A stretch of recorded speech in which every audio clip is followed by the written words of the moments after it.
அண்ணாமலை நினைவுக்கு வருது, இது சட்டை அவுத்து போட்டு சாட்டில் அடிச்சு சுத்தினதான் ஞாபகம் வரும். அண்ணாமலை அப்படின்னாலே நினைவுக்கு வர்றது சட்டையை அவுத்து போட்டு ஒரு சாட்டையில் அடிச்சிட்டு இவருக்கு நினைவுக்கு வருமா? எதுக்கு? நான் ரொம்ப நாளா பேசணும்னு நினைச்சேன். அண்ணாமலை அண்ணா எதுக்கு அன்னைக்கு சட்டையை அவுத்து போட்டு சாட்டையில் அடிச்சிட்டாரு? உங்கள எத்தனை பேருக்கு தெரியும்னு எனக்கு தெரியல.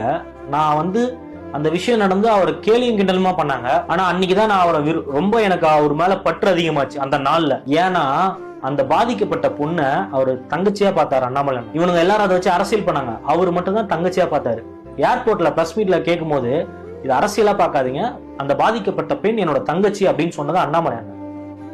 அந்த கேஸ் கொடுத்தாங்க பாத்தீங்களா, அந்த பொண்ணு போயிட்டு ஞானசேகரன் மேல கேஸ் கொடுத்து ஃபர்ஸ்ட் நாள் அவனை ஸ்டேஷன் கூட்டு போய் அடுத்த நாள் விட்டுட்டாங்க. அவங்க அந்த விஷயத்தை பெருசு பண்ணது அண்ணாமலை. அந்த பொண்ணு பாதிக்கப்பட்டு நம்மளால எந்த நடவடிக்கையும் எடுக்க முடியலையே, உண்மையான குற்றவாளிகள் யாருன்னு தெரிஞ்சும் நம்மளால எதுவும் பண்ண முடியலன்றதுக்காக தான் அண்ணாமலை தன்னைத்தானே அன்னைக்கு வற்புறுத்திட்டாரு, சாட்டையில அடிச்சிட்டாரு. அதெல்லாம் இவனுக்கு புரியாதுங்க.